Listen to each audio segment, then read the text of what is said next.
এই যে এই ছেলেটা যদি আপনারা যদি এটাকে অ্যারেস্ট করুন, আমি আমি একদম গ্যারান্টি দিয়ে বলতেছি, এই ছেলেকে অ্যারেস্ট করলে আপনারা অনেক কিছু পেতে পারবেন। বিচার না করার কারণে আজ আমার মামারও ভিকটিম হইতে হইছে। এই কারণে আমার মামা যে কষ্ট পাইছে, আজ তার এই কষ্ট এমন কোনো মানুষ নাই যে না কাঁদছে, পুরো বিশ্ব কাঁদছে তার এই কষ্টের এই ভিডিও দেখে। আমার মামা অনেক কষ্ট পেয়ে মারা গেছে। 4টা ক্রেডিট কার্ড ছিল, ভিসা ক্রেডিট কার্ড, এবং হচ্ছে আপনার টাকা ছিল, ক্যাশ ছিল। আমার মামার সর্বনিম্ন ক্যাশ যদি নাও থাকে 50,000 টাকার মতো থাকে, তাহলে আমরা সেগুলো কিছুই পাই নাই। এবং হচ্ছে আমার হচ্ছে যে ওই কার্ডগুলো উদ্ধার করার জন্য আপনারা বলেন, তদারকি করতে বলেন, এবং হচ্ছে দুইটা যে মোবাইল, ওই মোবাইলের মধ্যে অনেক এভিডেন্স আছে। হ্যাঁ, আপনারা পেয়ে যাবেন, আরো যেগুলো আপনারা আমরা না জানতে পারছি সেগুলো আপনারা জানতে পারবেন। কারণ এর পিছনে তো অনেক বড় একটা ষড়যন্ত্র চলছিল। কারণ দেখবেন যারা মারছে তাদের পিছনে অনেক বড় হাত আছে। আমি একটা জিনিস খেয়াল করছি, আপনার ওই যে প্রথম যে মারা একদম আমার মামা যখন মারা গেছে, তারপর কিন্তু ট্রেনে তার রাস্তা আনা হয়েছে, এবং একটা সাদা শার্ট এবং সাদা প্যান্ট পরা একটা করা একটা লোক ছিল। ওই লোকটা ওইখানে প্রত্যেককে শেল্টার দিচ্ছিল, এবং সে এমন ভাবে ওইখানে সে ট্রাফিকের দায়িত্ব পালন করতেছে। আসলে কিন্তু না, সে হচ্ছে ব্যাঙ্গারিগুলোকে সাইড করছে, সাইড করে তারপরে ভিতরে সব আমার ওই সন্ত্রাসী গুলোকে ভিতরে ঢুকাই তারপর ওরা আমার মামাকে ওইখানে বসে মারছে, আর ওইখানে বসে শেল্টার দিছে।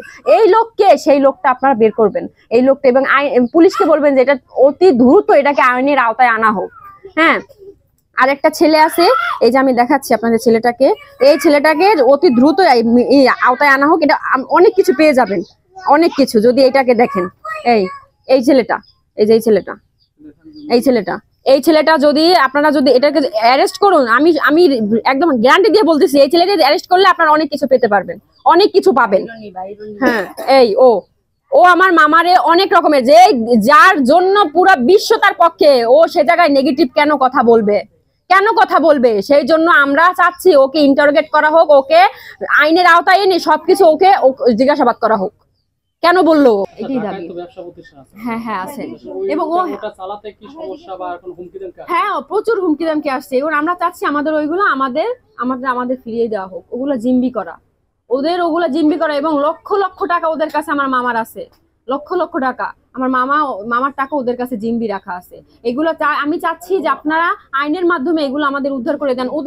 ওদের অন্তত এইটুকু অধিকার ওদের পাইয়ে দেন, কারণ ওদের আর কেউ নাই। আমার মামা ওদের ছায়া ছিল।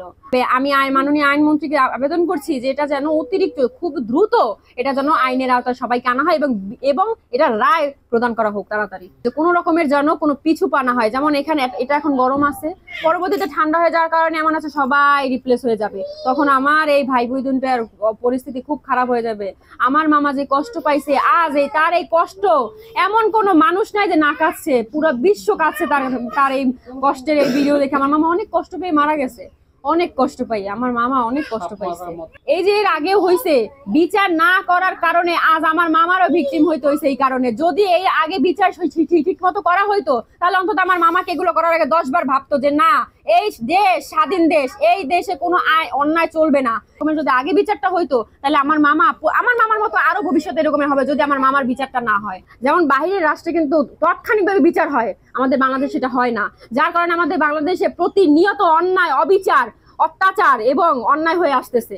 এই কারণে যে তাৎক্ষণিকভাবে আমাদের বিচার কার্যটা হয় না।